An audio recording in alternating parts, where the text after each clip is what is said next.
loin des côtes vénézuéliennes, à 7000 km au sud-ouest de la métropole, l'océan Atlantique vient flirter avec la mer des Caraïbes dans l'archipel des Petites Antilles. L'île de la Martinique est un peu le fruit de cette union. Troisième plus grand territoire des Petites Antilles, après Trinidad et la Guadeloupe, cette île d'origine volcanique a été façonnée au fil des siècles par les éruptions.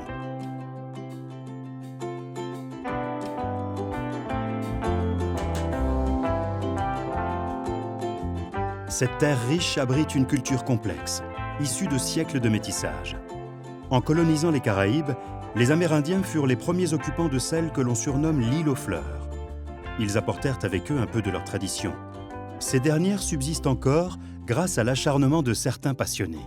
C'est le cas de Julieta et de son mari, Serge, qui tentent de préserver la culture du manioc. Plus tard, les Français vinrent s'installer.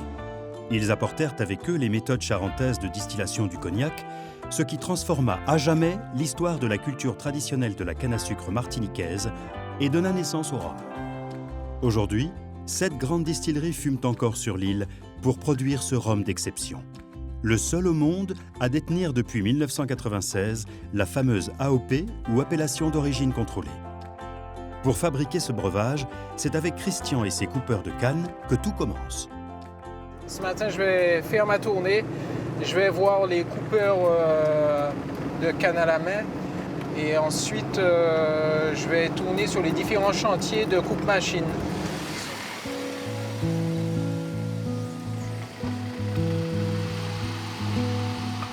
Christian et la distillerie pour laquelle il travaille perpétuent la tradition de la coupe de canne à la main pour 20% des parcelles plantées.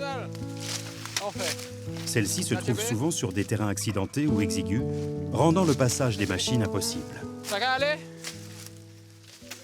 Là, c'est une coupe manuelle, traditionnelle. Donc, comme vous pouvez voir, il coupe à la base. Ensuite, il étête la tige de canne et il la place sur un rang. C'est ce qu'on appelle une chasse. Et sur l'autre rang, il va laisser la paille. Donc, sur 2 rangs, ils mettent une chasse. On a une pile de canne et de l'autre, c'est les pailles, les feuilles. Il faut à peu près 1 tonne de canne pour produire 100 litres de rhum. Donc ils ont pris la journée pour couper ce qu'on voit par terre. Ils ont commencé ce matin à 5h30, 6h. Donc pour leur journée, ils vont faire il y aura à peu près 7 à 8 tonnes à terre. En fin de journée, je dirais sur le coup de midi. Si on peut comparer la coupe machine, c'est 3 personnes vont faire entre 60 et 70 tonnes hectares. Les petits coupeurs d'autrefois laissent désormais place aux récolteuses motorisées, afin de moissonner les 6 différentes sortes de cannes cultivées sur l'île. Ce sont des variétés qui sont adaptées, je dirais, au climat ici depuis de nombreuses années. Sur un terroir bien particulier, avec des sols argileux ou des sols limoneux, où elles se développent très bien. On a une richesse en sucre de la canne qui est beaucoup plus élevée et qui permet au rhum d'avoir cet arôme. Ce travail pénible de coupe manuelle compte bien des similitudes avec la récolte traditionnelle du manioc. C'est également équipé de machettes que Julieta et Serge tentent de faire revivre la culture de ce tubercule presque oublié. Le manioc peut être classé en 2 grandes familles, le manioc amer et le manioc doux, dit camanioc. Je viens juste de sortir de terre du camanioc. C'est une racine. Il faut attendre 6 mois pour la récolter. Et si on la récolte après plus de 6 mois, on ne peut plus le manger. On va faire que de la farine avec. Donc il n'est pas dur, il est bien. Regarde. Même le goût, on peut le manger cru ou on peut le manger cuit. Mais sinon, c'est un produit qui s'abîme très très vite. Après 3 jours, on ne peut plus consommer. C'est-à-dire qu'il faut le couper, il faut laver et le congeler. Ce travail il est très difficile parce que tout se fait manuellement. C'est l'énergie, le donner de son temps et son dynamisme pour pouvoir avancer et aimer ce qu'on fait. C'est pas toujours évident pour une femme, hein? Voilà 6 ans que Julieta s'est lancée dans la culture du manioc, poursuivant ainsi l'histoire familiale puisque sa grand-mère en vendait sur les marchés. Serge a conservé son activité principale, mais vient fréquemment lui donner un coup de main. Travailler avec Serge, mon compagnon, c'est vrai que c'est pas toujours évident tout le temps. Donc on va pas le nier, hein. Donc c'est pas toujours évident, mais c'est un combattant. Et donc quand il commence quelque chose, il faut finir. Dis-moi Serge, on peut planter tout de suite ou on peut patienter? On peut attendre la lune pour replanter. Comme c'était comme ça dans le passé, c'est comme ça qu'il faisait. Je respecte un peu pour certaines racines de replanter à la lune pour avoir une récolte beaucoup plus fructueuse, quoi. Bon, mes parents l'ont toujours fait ainsi. Bon, moi, je continue sur la même base, quoi. C'est à cause de la mauvaise réputation du manioc amer que ce féculent a presque disparu. Son suc étant riche en cyanure, cette racine nécessite un long traitement avant de pouvoir être consommée en farine. Le manioc doux n'ayant pas cette même toxicité, la Chambre d'agriculture de Martinique, dont Franz fait partie, s'évertue à relancer cette culture. La Chambre de l'agriculture a refait le travail d'information, de sélection de plants, de différents plants, et a fait justement à partir de cela la promotion du camanioc, afin de relancer ce légume, de redonner sa place, sa vraie place sur les différentes tables du peuple en Martinique.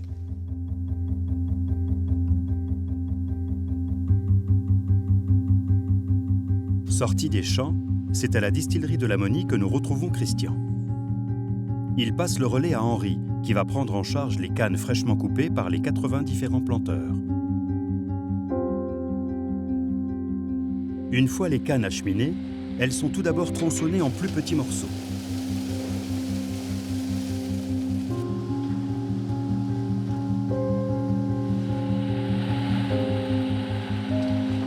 Un passage dans une batterie de moulins de pressage permet ensuite de broyer finement la canne pour séparer le jus de la bagasse, une sciure qui servira de combustible aux chaudières à vapeur de la distillerie.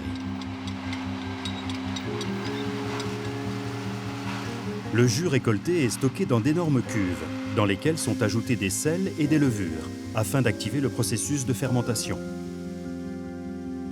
C'est là que Virginie, responsable qualité, intervient.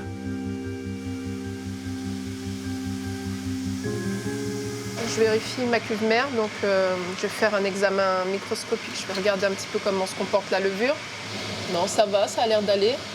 La levure est une cellule et elle va décomposer les sucres présents dans le jus de canne, les sucres naturels, le saccharose, le glucose et le fructose.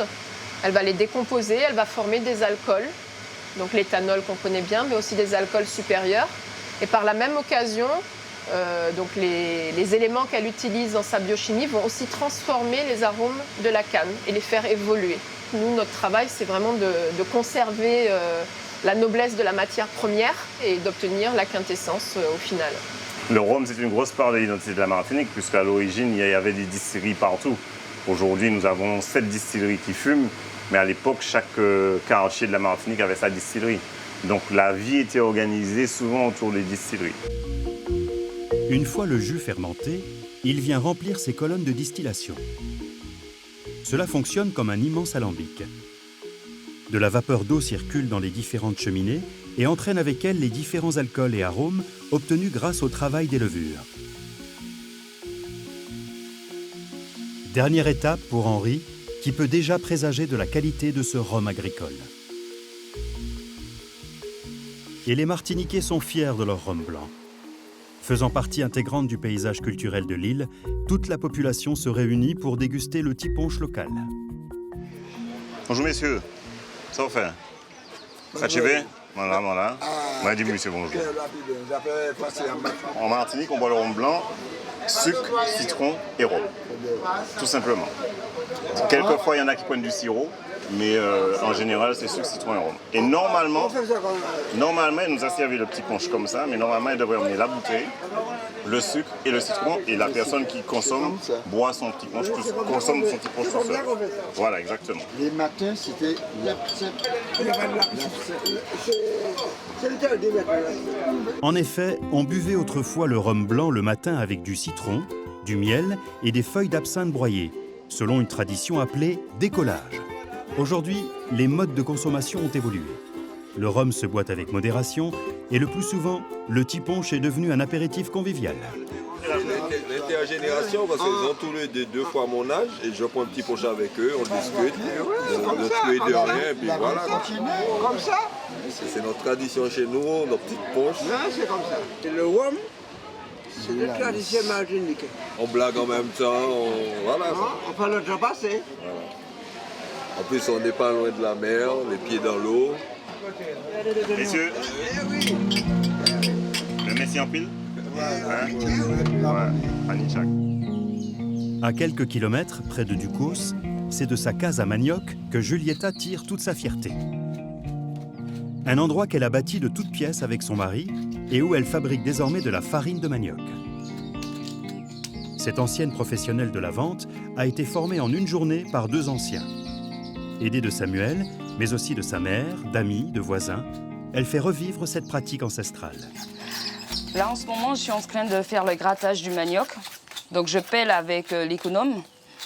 Donc, je gagne du temps. Parce qu'à l'époque, nous, les anciens, ils utilisaient le couteau et ils grattaient comme Samuel, il le fait là en ce moment.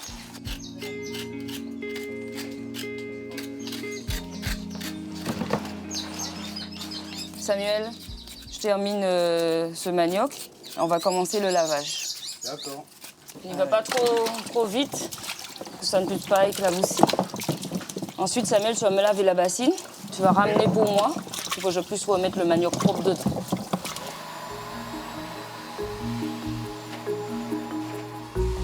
Après le grattage et le lavage, le manioc passe au moulin afin d'être transformé en flocons.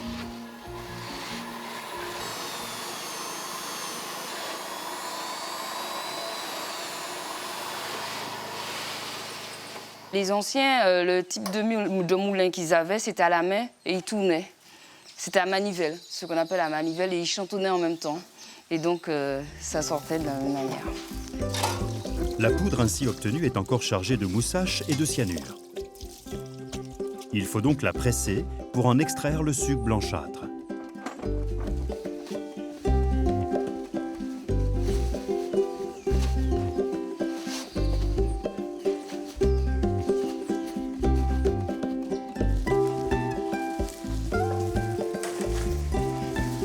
Ah, Samuel, la farine, elle est belle, hein? Bien pressée, hein?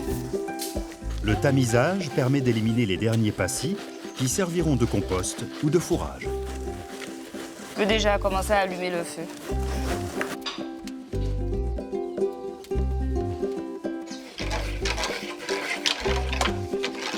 Je suis en train de faire la cuisson, donc c'est la dernière partie de la transformation de la farine de manioc. Donc il faut tourner avec la rabote pendant 2 à 3 heures de temps. Là, parce que j'ai une petite quantité aujourd'hui, mais en temps normal, il faut tourner près de 5 heures de temps, sans s'arrêter. Une fois cuite et mise en sachet, la farine peut être consommée dans l'année. Chaque semaine, Julieta va à la rencontre des consommateurs au marché de l'Association des agriculteurs de Ducos. Cette farine de manioc-là, elle est fabriquée à la main. Tu peux faire des gâteaux, des cakes, des puddings au manioc, de tartes, des gâteaux. Ça remplace en quelque sorte la farine de fromage. Tout à fait, madame. Et c'est un complément alimentaire qui est très riche et sans gluten. Alors là, vous avez un pot. Un pot, c'est 2 fois le litre. Ce sont les demi-pots qu'on utilisait à l'époque. Donc on ne pèse pas la farine de manioc. Merci beaucoup. À un stand voisin, Franz a troqué son costume de secrétaire adjoint de la Chambre d'agriculture pour vendre le fruit de sa récolte de noix de coco. Ce type de marché, c'est un marché qui depuis la nuit des temps existe, mais qui a été à un moment perdu. Et ce petit groupe d'agriculteurs qui se trouve ici a décidé de le remettre via une association. Ce type d'agriculture qui est dans une diversification totale, le client qui arrive repart avec son panier complet pour la semaine.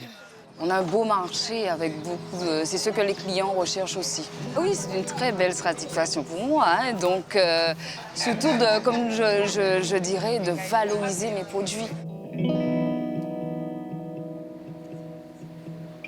À la distillerie Lamoni, Daniel s'affaire dans l'intimité de son chai.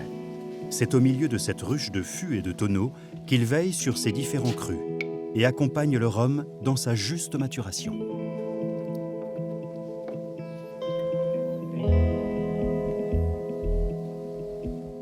Là, je déguste le lot de la loge B14 qui a été mis en vieillissement le 29 juillet 2014. Et là, je vais chercher à regarder ce que le fût a apporté à l'alcool. Donc là, on a des épices, on a côté compoté au nez. Donc il supporte bien ce type de fût, donc on va le laisser encore une année pour atteindre ses 3 ans et on verra ce que ça va donner, mais c'est bien parti pour l'instant. Dans la catégorie des rhums, vous avez 3 types de rhum. Vous avez le rhum blanc, qu'on va retrouver en bouteille. Ensuite, vous avez les rhums élevés sous bois qui, eux, vont séjourner 12 mois dans des foudres en bois, comme ceux qui sont derrière moi. Et puis ensuite, vous avez les rhums vieux qui doivent forcément vieillir dans des fûts d'une contenance inférieure à 650 litres. Et le profil va se faire au bout de la 3e année pour vraiment définir quelle orientation on lui donne. Est-ce qu'on le laisse continuer à vieillir dans le même type de fût? Est-ce qu'on le change de fût? Est-ce qu'on va le laisser une année de plus ou 3 ans de plus pour avoir les 6 ans pour être millésimé, par exemple? Tel un véritable joaillier, c'est en mariant l'or de différentes barriques que Daniel enchante les papilles de ses collaborateurs et clients. Voilà, je viens de réaliser un petit assemblage. C'est juste voir comment un assemblage entre 2 types de fûts, un fût de 400 litres et un fût de 170 litres, comment ça peut se marier. Et ils ont tous les deux le même âge. Hein. D'accord. Bon, bah, je me fais un plaisir.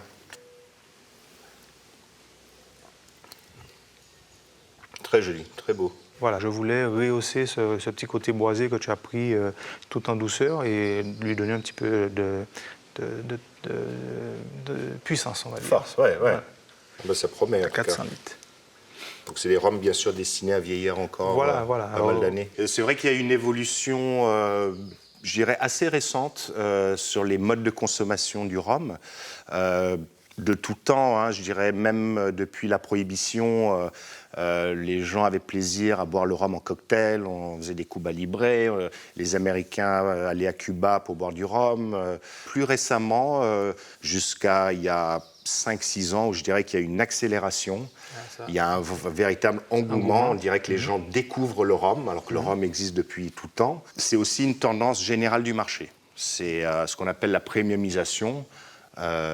Les gens boivent moins d'alcool, mais ils veulent boire mieux. C'est une reconnaissance. Hein. On est quoi, 3% du volume de rhum vendu à travers le monde. Et voilà, tout le monde parle des rhums martiniquais et tout le monde veut être comme les rhums martiniquais. Je pense que l'AOC a boosté un petit peu. Et l'AOC, c'est nous.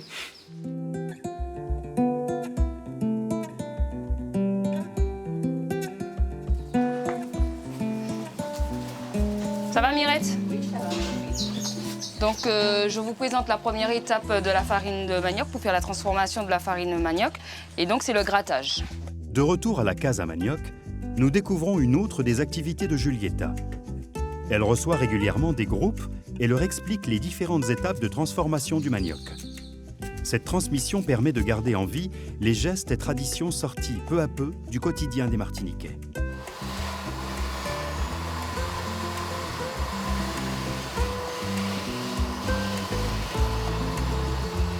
Vous pouvez regarder de plus près. Et donc, ce qui est à l'intérieur qu'on voit, voilà, le liquide qui sort, c'est ce qu'on appelle la moussage. Ok, d'accord. Voilà, c'est ce qu'on appelle la moussage. Et à l'époque, on utilisait pour amidonner le vêtement. Et maintenant, on va faire un pressage. Pourquoi on utilise toujours le demi-pot? Alors, le demi-pot, c'est toujours pour garder la tradition d'avant. Il faut garder tout ce qu'on faisait à l'ancienne. Je trouve que les gens ils sont très intéressés parce que je pense qu'ils ne connaissent pas toutes les valeurs de notre culture en Martinique au sujet de la farine de manioc. C'est des choses qui se perdent en fait et ça me fait plaisir de revoir ce que nos grands-parents ont fait auparavant. Bien sûr. Heureusement qu'elle est là pour remettre au goût du jour les choses qui se faisaient à l'époque. Je consomme de la farine de manioc pas très souvent, c'est vrai, malheureusement, mais oui, j'en consomme parce que bon, mes grands-parents On utilisait beaucoup, du coup, c'est transmis avec mes parents et je compte aussi utiliser parce que même pour le training de Miss Martinique, on a pu faire une initiation à la cuisine. On a utilisé en fait de la farine de manioc au lieu d'utiliser de la farine de blé pour pouvoir justement mettre en avant tout ce qui est de notre culture en fait. Aujourd'hui, je pourrais dire que je connais quelques étapes du manioc. Je sais comment on l'utilise, qu'est-ce qu'il ne faut pas faire, qu'est-ce qu'on doit faire et je pourrais le transmettre aux autres.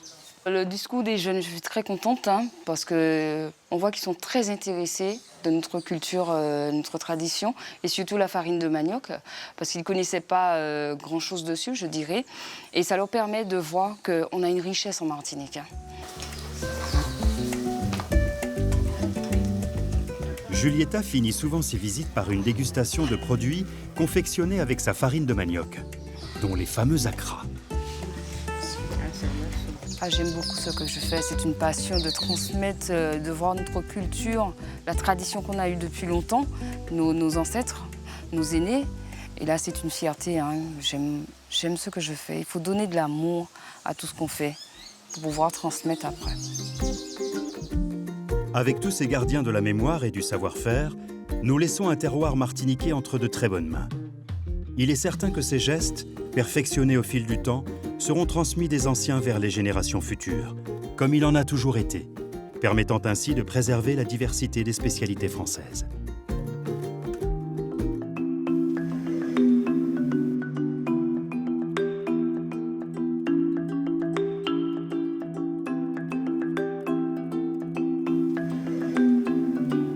Située dans l'océan Indien à l'entrée nord du canal du Mozambique, l'île de Mayotte se place entre le continent africain et l'île de Madagascar. D'une superficie de 374 km², cette ancienne colonie est depuis 2011 le 101e département français.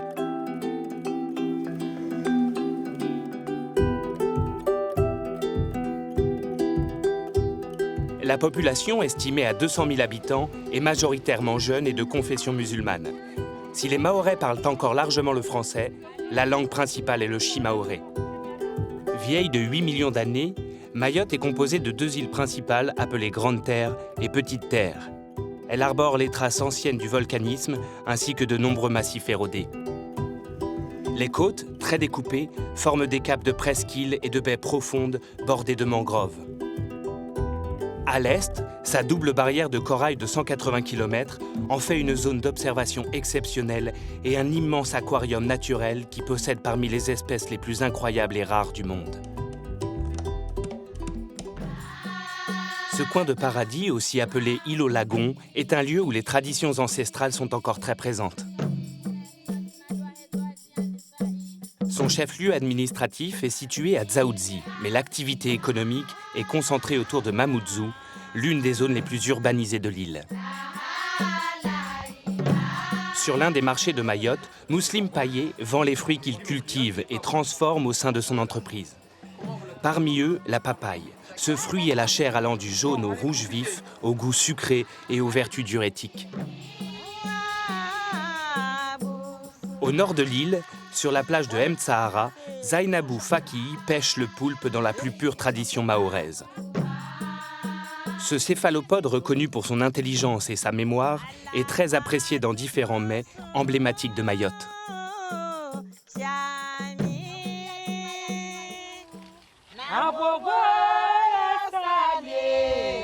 Ce matin, sur la plage, en compagnie d'autres femmes mahoraises, Zainabou vient chasser le poulpe.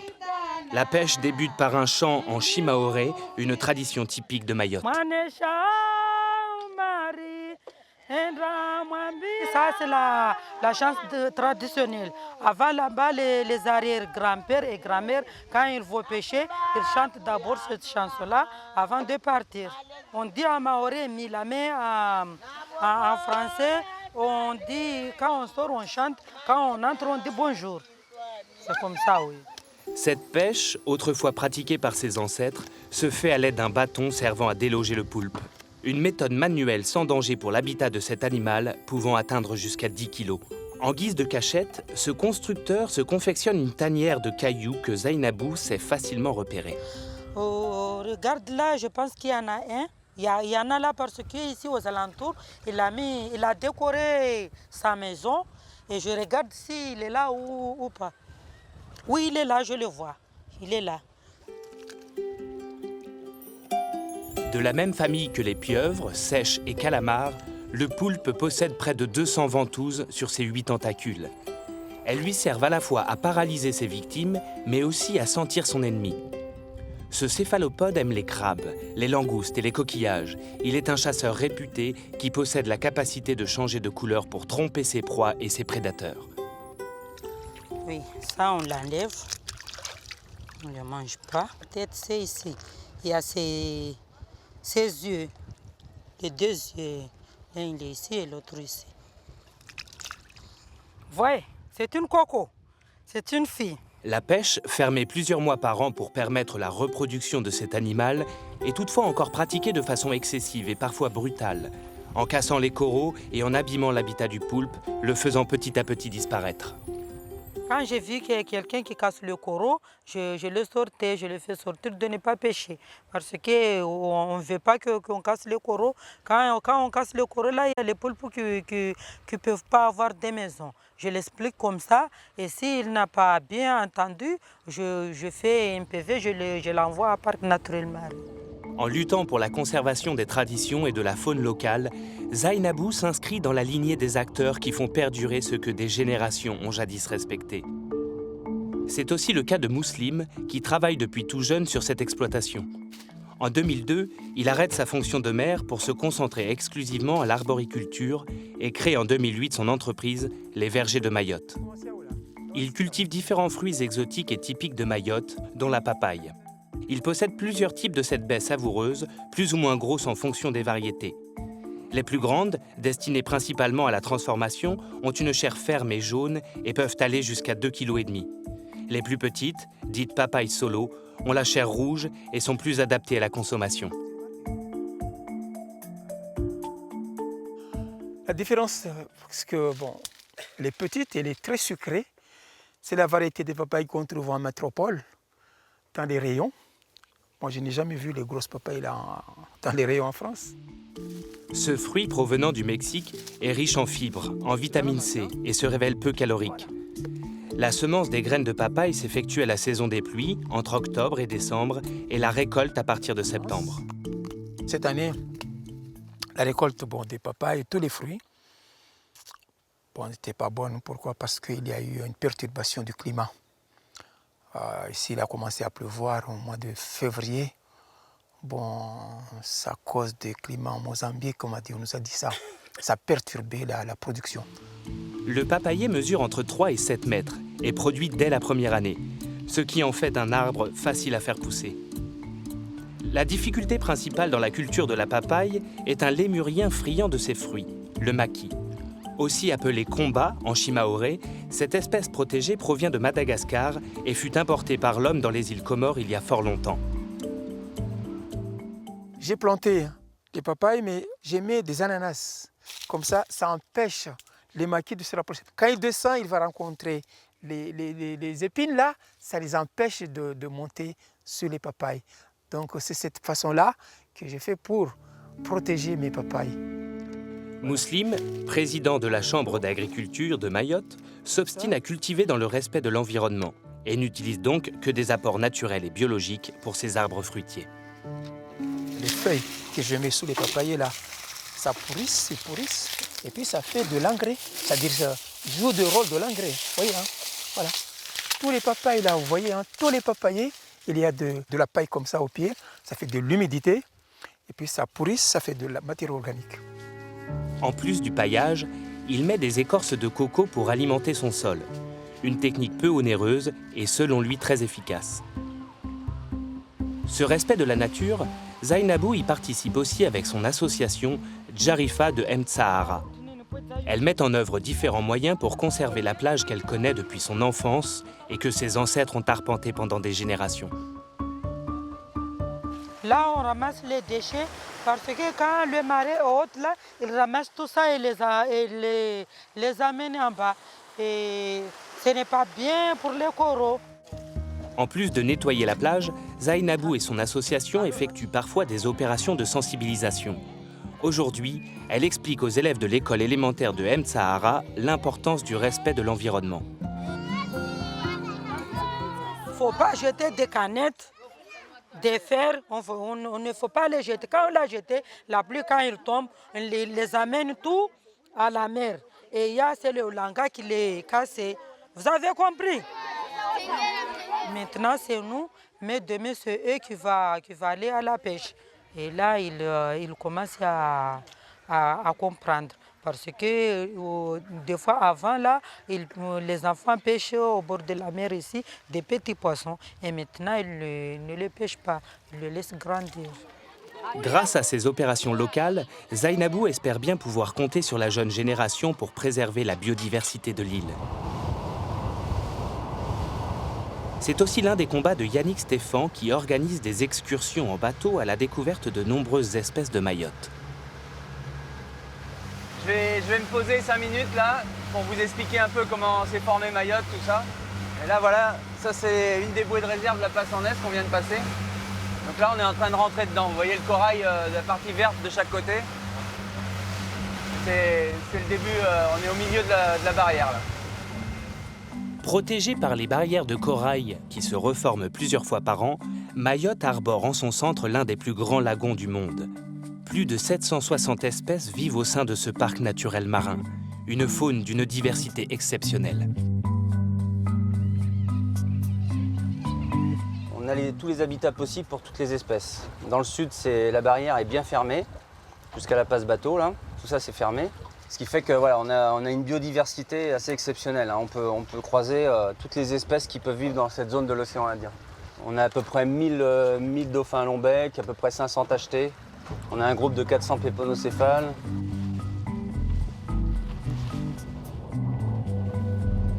Parmi les autres espèces sous-marines de Mayotte, on retrouve des tortues, des raies mantas, mais aussi des baleines à bosse qui viennent au large de juillet à octobre. Une journée parfaite pour observer tous les trésors qu'offre l'île au lagon.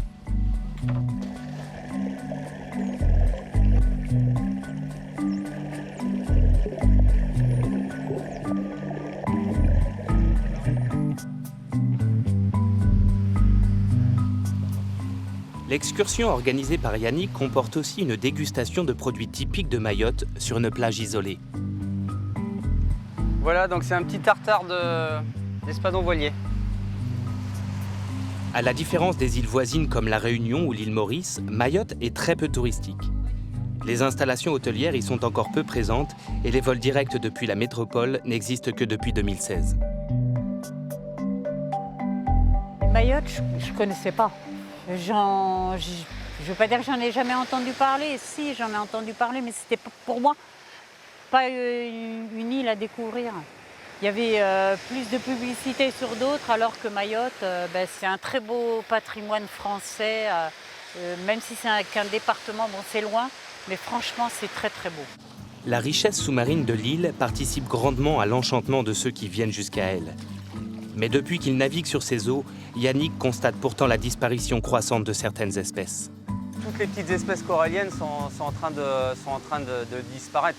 Le poulpe, quand je suis arrivé, le prélèvement, c'était des sacs de 25 kilos qui arrivaient pleins. Maintenant, les gens ils vont passer la journée sans forcément pêcher un poulpe. Sur cette partie de l'île, on utilise aussi beaucoup le poison.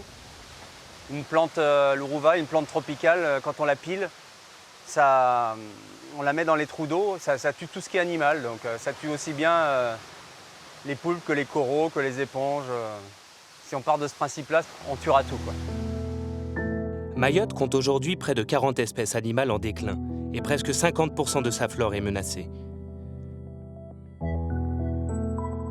Pour sauvegarder cette flore traditionnelle mahoraise, M. Bastia s'occupe du jardin botanique qui regroupe les plantes typiques de Mayotte.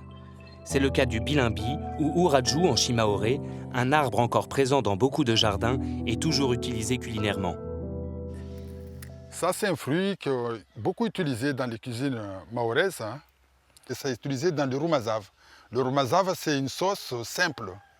Pas trop de tomates, pas trop d'huile, c'est très bon. Sa composition, c'est comme de bonsaï. Une fois taillé, il prend la forme de bonsaï, avec tout autour les fruits, les fleurs.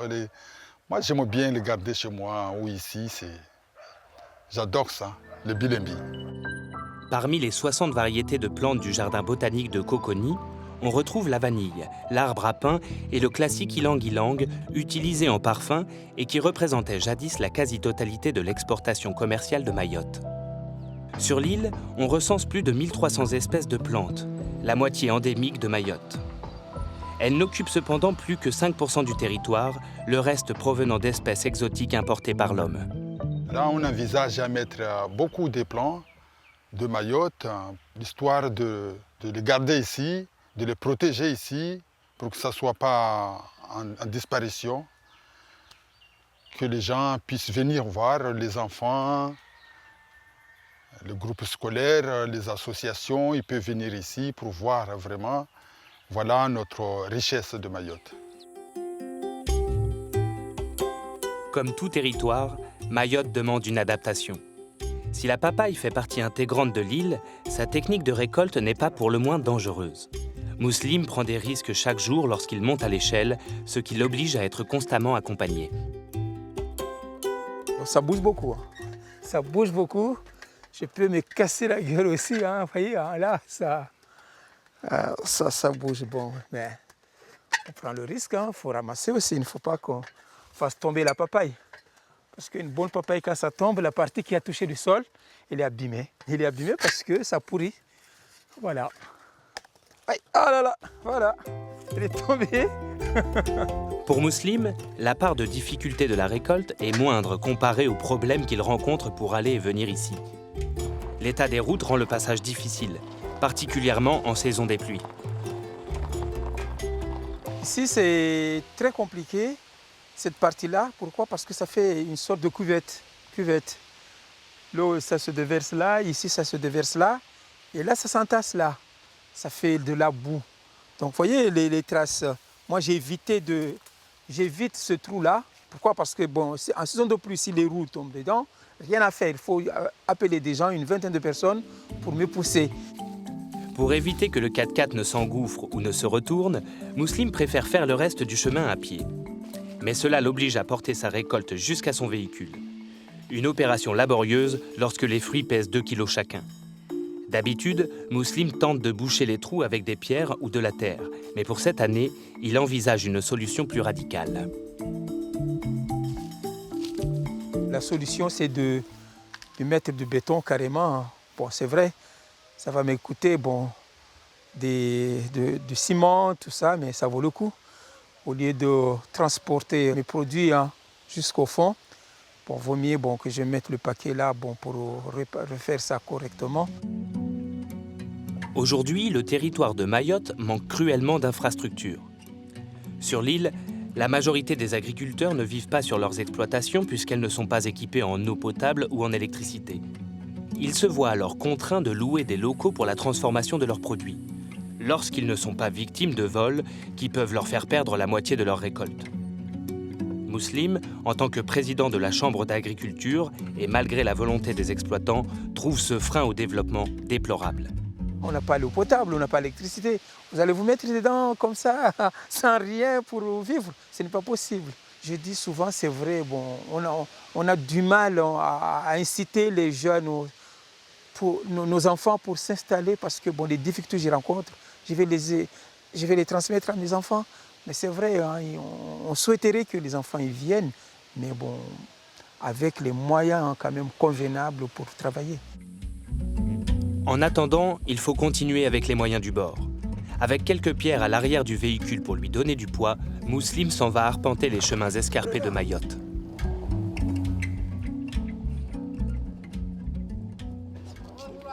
Plus tard, après la pêche, Zainabou et les autres femmes cuisinent le poulpe.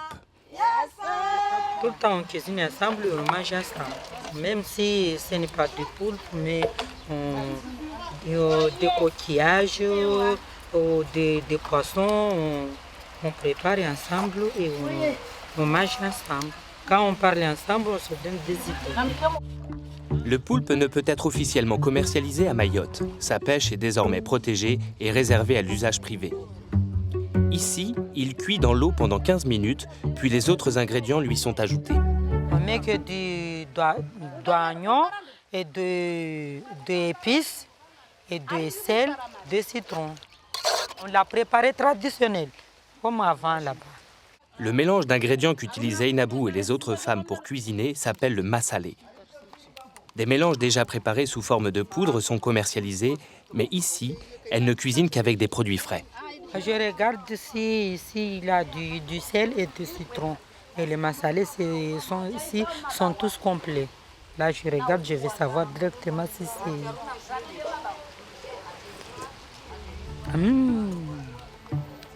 Il est bien. Les femmes quittent la plage pour s'apprêter à manger.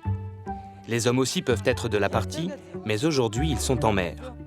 Dans un moment de convivialité, elles mangeront 3 plats à base de poulpe avec du coco, du curcuma, du citron. Ils seront accompagnés de riz, bananes et manioc. Ça, c'est... On dit à Maoré Mtsolola, ça, c'est du banane et du manioc qu'on l'a mélangé. Dans ce repas traditionnel, il existe quelques règles dans la manière d'associer les plats et les accompagnements. Le poulpe au citron, on le mange avec du riz, et le poulpe au coco, on le mange avec du riz. Le poulpe aux sauces, on le mange avec les bananes. Et si on le mange avec du coco, on ne met pas de piment. Si on le mange le poulpe aux sauces, on met du piment, ou si c'est comme ça, on met du piment.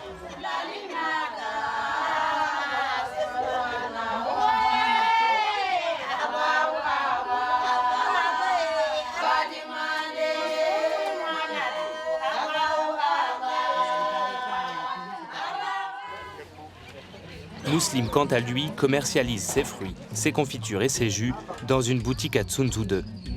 Il aime toutefois faire les étals de marché, comme celui du lycée agricole de Coconi tous les premiers samedis du mois. 3,60 €. Depuis chaque mois, samedi, tous les mois, pour le premier du mois samedi, je viens ici pour chercher des fruits frais, tout ça, et puis pour faire une sortie promenade en même temps, quoi. Joli coin, quoi. Ça va regrouper les gens, sortir un peu l'ordinaire, tout ça, c'est intéressant pour le bowling, quoi. Animer un peu, quoi. Ce marché, connu jusqu'en métropole, accueille beaucoup d'étrangers, même si de plus en plus de locaux le fréquentent. Allez, profitez-en, madame. Parce qu'ailleurs, on ne vous le dit pas. Hein. Allez, tu profites. Voilà. Ce que nous apprécions beaucoup, c'est que ce soient des producteurs, des gens d'ici, parce que nous recherchons l'authentique. C'est le pourquoi nous venons sur Mayotte. Nous fuyons les grands urbanismes, les grandes localités. Et voilà, et nous découvrons ce marché pour la première fois et je vous avoue que nous avons acheté un panier et il est déjà plein. Mouslim est aujourd'hui accompagné par son fils et il est fier de pouvoir lui transmettre sa passion. Un moyen de faire perdurer le savoir-faire de l'entreprise familiale. Mes enfants, bon, ils s'intéressent à l'activité que je fais. Donc moi je suis bien content parce qu'il y aura une suite. Vous savez, hein, là, il essaie de faire comme moi, il intéresse les clients, ouais, il fait la dégustation. Et les gens, ils aiment bien ça. Il a vendu pas mal de pâtes de fruits. Hein. Pourquoi? Parce qu'il essaie de faire la même chose que moi, intéresser les clients. Voilà. C'est un point important. Je compte bien sur mes enfants pour continuer cette activité-là.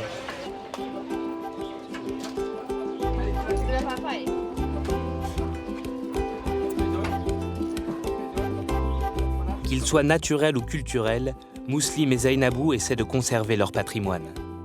Certes, le chemin pour moderniser les techniques agricoles et ancrer la préservation de l'environnement comme un enjeu vital est encore long. Mais l'engagement des Mahorais constitue certainement le meilleur espoir pour ce territoire français vieux de 8 millions d'années.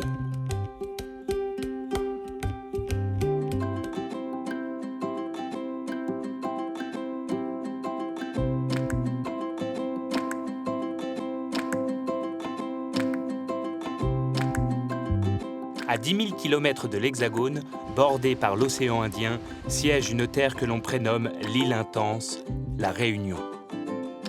Les volcans et les vents puissants l'ont bercé de flots de lave et d'eau salée qui lui ont forgé un caractère surprenant où la nature est à la fois tumultueuse et chaleureuse.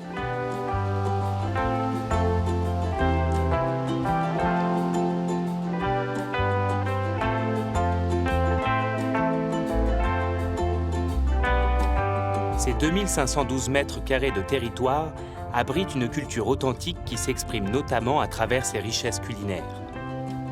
À la plaine des Grègues, un petit village situé à 800 mètres d'altitude, Guibert O'Haraud cultive et transforme le curcuma. Sous forme de poudre, il est un ingrédient indispensable de la cuisine réunionnaise, notamment dans l'un de ses plats emblématiques, le curry. L'exotisme de l'île évoque également ce qui passionne Didier Solès, la noix de coco.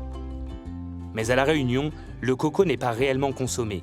Il est plutôt utilisé pour les cérémonies hindoues très pratiquées sur l'île. Didier a décidé de lui redonner vie.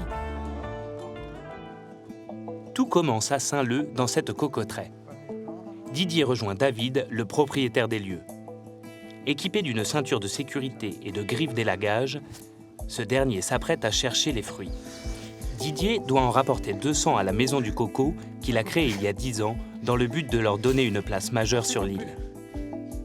Il est à 15 mètres à peu près. Mais il me dit qu'il en a qui font 30 mètres. Donc là, c'est un petit peu plus compliqué avec le vent, tout ça. Mais là, pour lui, ça va. 15 mètres, ça va. Là-haut, David cueille les cocos fraîches directement sur l'arbre à l'aide d'une scie. Lorsqu'elles arrivent à maturité, au bout de 12 mois, elles peuvent tomber sur le sol sans être abîmées. Encore là-bas? Non, c'est bon, on peut descendre. Pour donner des fruits qui peuvent atteindre jusqu'à 30 cm de diamètre, le cocotier a besoin d'un climat humide. La Réunion s'y prête bien, mais contrairement aux idées reçues, le coco n'y est pas arrivé naturellement. Le coco, il peut flotter pendant 9 mois, là, il va flotter.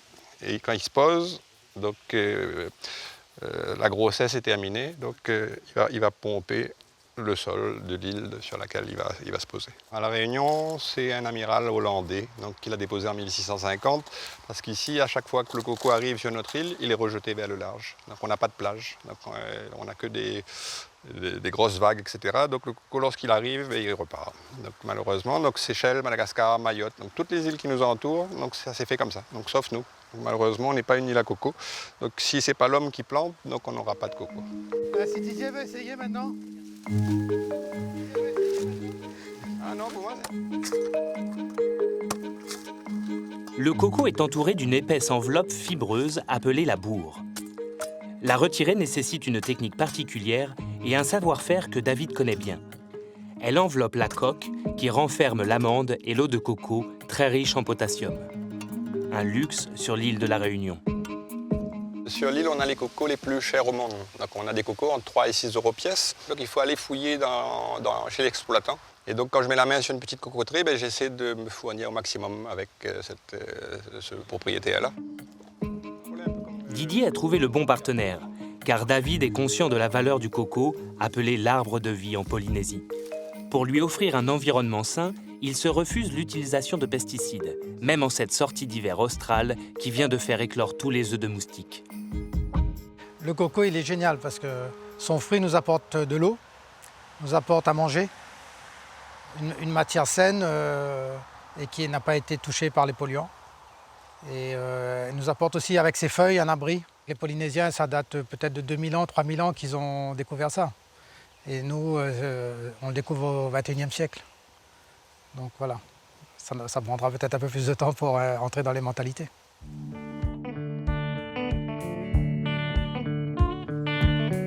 À une cinquantaine de kilomètres de là, Guibert O'Haraud s'apprête à récolter le curcuma qui a été introduit sur l'île au XIXe siècle. Cette racine au goût marqué pousse en motte pendant 2 ans dans un sol riche, humide et granuleux. Si Guibert chante pour aller travailler, c'est que le décor en vaut la peine, à la plaine des Grègues, capitale du curcuma.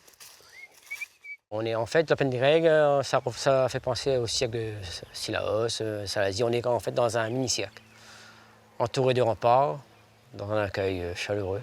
C'est un endroit que j'aime beaucoup, je suis né là, j'adore la nature. Le curcuma est aussi appelé ici safran pays.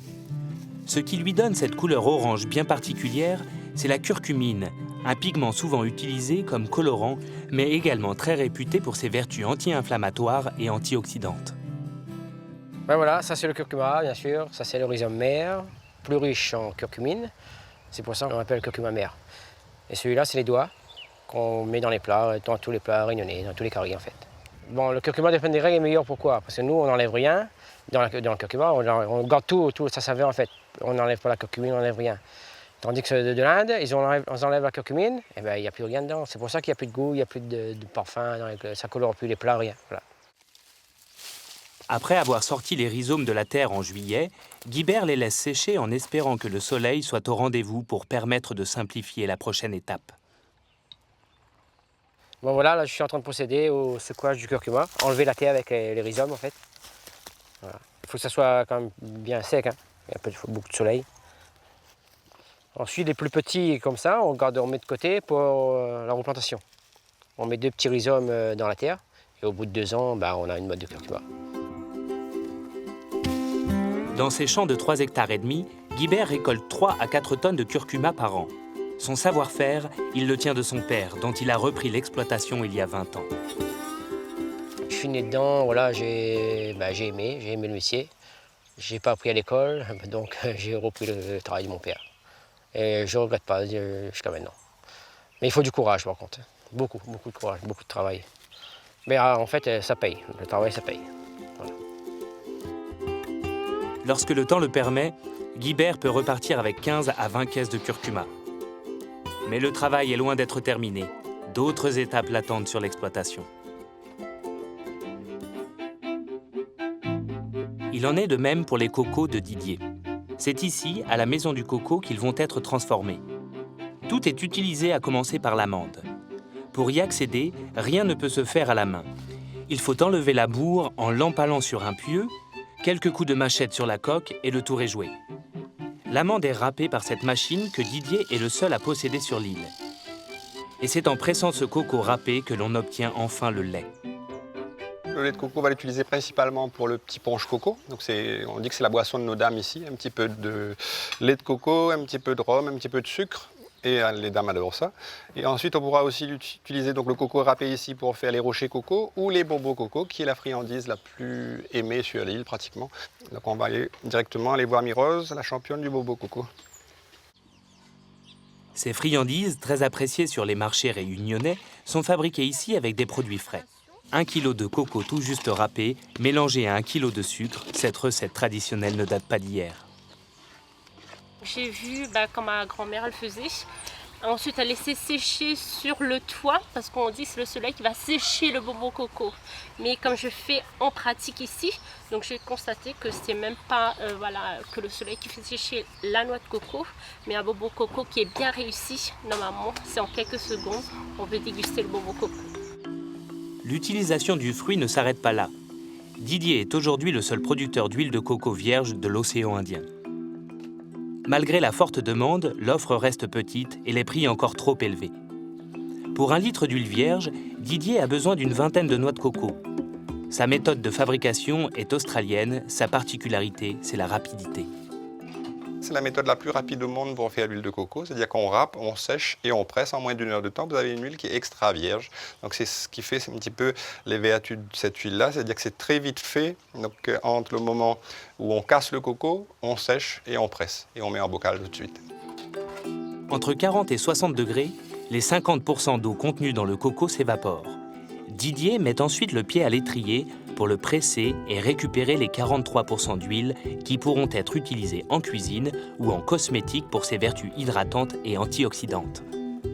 Lorsque l'huile refroidit, elle se transforme en beurre. Et avec le reste du coco râpé, Didier peut faire de la farine. Complet, le coco peut s'utiliser sous toutes ses formes. Et ce n'est pas le seul avantage. On peut dire que le coco est vierge et plutôt sain. Donc, ça a été utilisé en intraveineuse en 1945 par les militaires américains aux Philippines, par exemple. Parce qu'en fait, l'eau qu'on retrouve dans le coco vient des racines, mais il y a une telle filtration par le tronc qu'on appelle le stipe, qui est composé de fibres. Et il y a une telle filtration que l'eau qu'on retrouve en haut est stérile. Il y a 6 ans, Didier crée une ferme pédagogique à la Maison du Coco. Si les touristes viennent découvrir le fruit à travers des ateliers, le coco est aussi devenu la nourriture des animaux, comme Lola, qui ne mange que ça. Allez, mange un petit coup. Allez, c'est bon, nounou. Allez, mange un petit peu. Didier en est certain.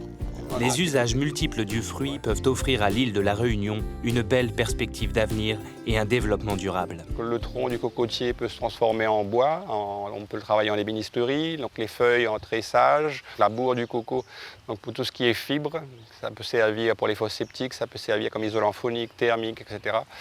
On pourra l'utiliser en cordage, on a la coque qui pourra s'utiliser en artisanat, la noix qui pourra s'utiliser en lait, de l'huile, etc.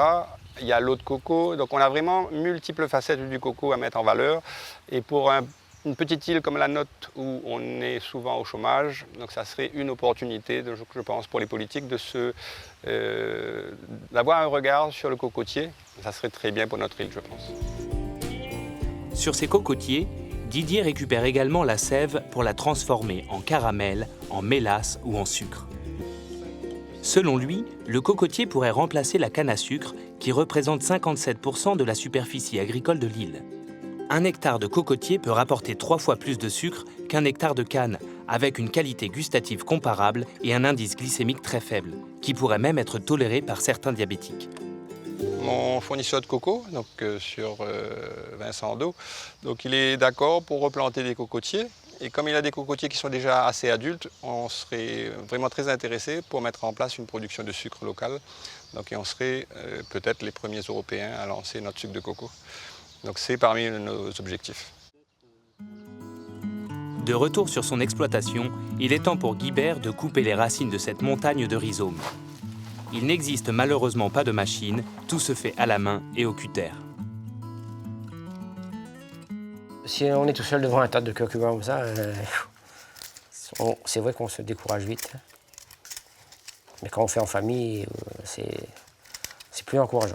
Il y a ma maman, mon fils, ma fille, mon ouvrier. Voilà. Quand on est plusieurs, ça avance plus vite, en disant des blagues. Séparés de leurs racines, les rhizomes de curcuma sont lavés dans cette bétonneuse. Ils sèchent ensuite au soleil, sous cette serre qu'a fabriquée Guibert pour protéger le curcuma en cas de pluie. Voilà, ce curcuma-là, ça fait à peu près 8 jours qu'il est là-dessous, à sécher. Et là, c'est idéal pour mettre dans les hachoirs, pour mettre en lamelles, et faire sécher, bien sûr, avant le broyage, avant la phase finale. Les rhizomes sont coupés en lamelles dans cette machine, puis à nouveau étalés afin d'éviter l'oxydation. Pour Guibert, le plus gros du travail est fait. Voilà, en fait, le curcuma, quand on le transforme, on le met en lamelles, il y a un parfum qui dégage dans les narines, c'est super bon. Et j'adore ça. Et c'est pour ça que je fais le curcuma aussi, d'ailleurs. Et voilà, c'est un beau métier. C'est dur, c'est pénible, mais à la fin, on n'est pas pédant, quoi. Lorsque le curcuma est sec et craquant sous la main, il est broyé dans cet atelier et réduit en poudre. Guibert le met alors en sachet avec l'aide de sa relève. C'est mon fils qui colle les étiquettes, oui. Je souhaite bien qu'il va reprendre tout le travail que j'ai fait derrière. Le plus dur est fait. Maintenant, il ne reste plus qu'à récolter. Plus tard, j'aimerais bien reprendre la relève de mon père. C'est un exemple pour moi, c'est mon modèle. Il m'a tout appris dans ce métier. Et oui, j'aimerais bien reprendre tout ça plus tard. Je suis très fier d'entendre mon fils parler comme ça. Ça me fait chaud au cœur. Ouais. Guibert peut aussi compter sur sa mère, qui n'est jamais bien loin. Elle a toujours été près de moi pour m'aider à travailler. Elle a quand même 77 ans. Elle est quand même assez costaud. Un peu fatiguée, mais ça tient. C'est une famille qui aime bouger beaucoup. C'est pour ça qu'on est en forme. Voilà. Tout ce travail, Jackie le valorise à sa manière. Il organise des ateliers de cuisine en s'inspirant de ce qu'il trouve sur le marché. Et aujourd'hui, le produit phare, c'est le curcuma. On ne met pas de curcuma dans ce fameux brain room qu'on a. On va vous prendre donc ça, du curcuma, le vinaigre aussi, et le sirop et puis la gelée aussi. L'objectif, c'est de faire découvrir et faire connaître les produits réunionnais et aussi la cuisine de la Réunion, qui est très riche. La cuisine de la Réunion va puiser son inspiration à 80% de la cuisine indienne. D'ailleurs, le mot curry est un mot d'origine indienne. Les participants découvrent de nombreux produits comme ce chou palmiste, le cœur de l'arbre mort qu'il n'est possible d'obtenir qu'au bout de 7 à 8 ans. Les courses sont faites, il est temps de se mettre à la cuisine dans un décor paradisiaque. On va s'installer là et on va donc préparer tout ce qu'on a acheté au marché tout à l'heure. Voilà, donc toutes nos courses sont là. Les clés. Si vous voulez, la tradition à La Réunion, ce sont ces gros pique-niques familiaux et amicaux aussi. On vient et quasiment rien n'est prêt et on va tout cuisiner sur place dans ces petits foyers qui sont prévus pour ça, cet effet. Et c'est vraiment la grande tradition, c'est de manger comme ça. Et on passe la journée à jouer, à manger et à boire. Au menu, curry de poulet au chou de palmiste et samoussa au thon. Jackie a apporté l'outil indispensable dans la cuisine locale, le pilon. Ce galet servant à piler les aliments se trouve en bord de mer, façonné par l'eau à force de rouler. Il y a beaucoup de croyances autour du pilon. C'était aussi le premier cadeau qu'on offrait à un couple qui allait s'installer ou se marier. Et en général, c'était le papa du marié qui l'offrait à sa belle-fille. Le message était très clair, c'est « fais la cuisine et nourris bien mon fils ». Avec le pilon, Jackie prépare la garniture à base d'ail, de thon et d'épices pour les samoussas. Chaque ingrédient a son histoire et la technique pour plier les samoussas est particulière. Pendant que les participants se font la main, le poulet cuit sur le feu avec les tomates, le chou palmiste et le curcuma. Il est temps de passer à la dégustation. Et voilà, le curry poulet au palmiste. C'est votre réalisation. Les réactions sont positives, les visiteurs convaincus. À tel point d'ailleurs que certains reviennent régulièrement. À chaque fois, il me fait apprendre des nouveaux plats de la Réunion que je ne connais pas, que ce soit palmiste, avec ou sans des légumes que je ne connais pas. Et à chaque fois, c'est une bonne surprise. C'est toujours très très bon, il n'y a aucun problème. Des fois, ils s'attendent à ce que ce soit trop relevé ou trop pimenté ou quoi que ce soit. Mais en fait, ils sont surpris par comme tout s'assemble correctement, quoi. Et merveilleusement bien, on va dire. Comme notre population métissée qui s'assemble et qui vit ensemble parfaitement. Elle est à l'image de notre cuisine.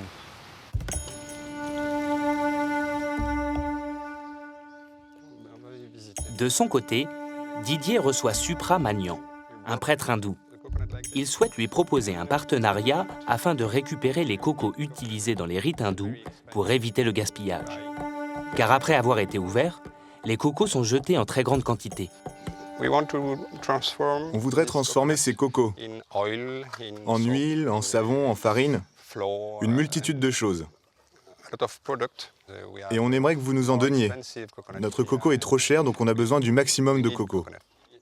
Pour le convaincre, Didier montre au prêtre sa technique de transformation de la coque en objet artisanal.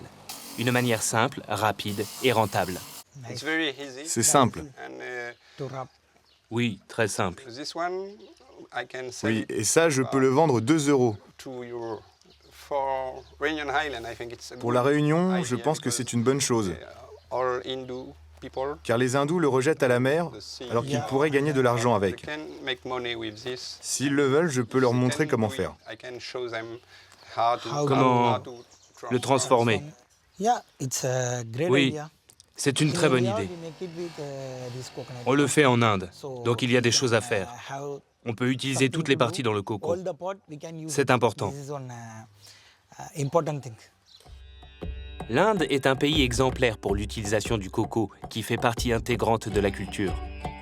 Didier a déjà trouvé plusieurs temples hindous pour le suivre dans ses démarches, et ce prêtre semble également valider sa proposition. Swami est venu nous voir ici, et c'est vrai qu'on a discuté avec lui, et c'est vrai qu'il était un petit peu sur la même longueur d'onde que moi. Et moi, je suis très impressionné par tout ce qui se fait en Inde, parce qu'en Inde, c'est vrai que c'est un pays beaucoup plus pauvre que le nôtre peut-être, mais où ils utilisent tout du coco. Et ici, on n'en fait qu'1 centième, on va dire. Didier et ce prêtre ont trouvé un bon compromis, car les rituels hindous sont voués à perdurer sur l'île, et l'utilisation de la noix de coco, considérée comme le fruit de Dieu, est capitale. Quand on casse le coco, on délaisse notre ego pour gagner du savoir, de la connaissance. On ne peut rien faire sans noix de coco. Aucune cérémonie, rien.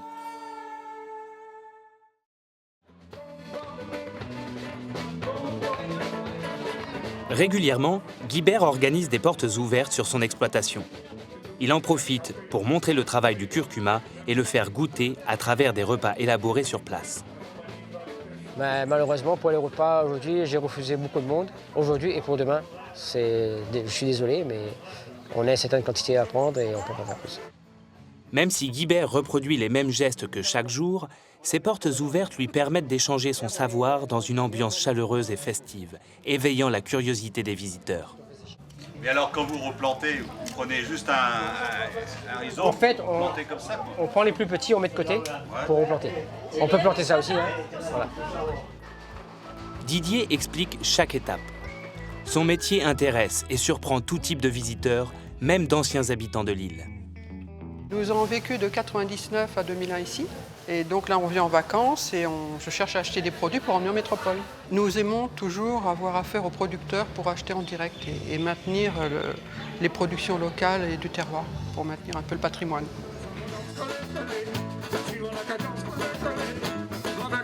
J'espère que pour le curcuma, qu'il y a une longue vie et qu'on continue dans la bonne voie. Voilà, que les gens consomment de plus en plus. Les gens font déjà la différence entre le curcuma de la Réunion et le curcuma d'Inde. Pour moi, le but, c'est quoi? C'est vendre mon produit, bien sûr. Hein, et que les gens soient contents. Et ils voient vraiment que c'est un produit de qualité, c'est fait avec amour. Voilà.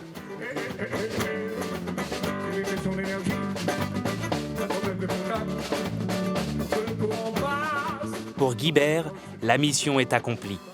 Grâce à ses portes ouvertes et son travail passionné, le curcuma trouve de nombreux adeptes qui assurent la pérennisation de ce produit traditionnel. Quant à Didier, si les vagues ne porteront jamais les noix de coco jusqu'à la terre de son île, il est sur la bonne voie pour les faire devenir reines et offrir un nouveau visage à la Réunion.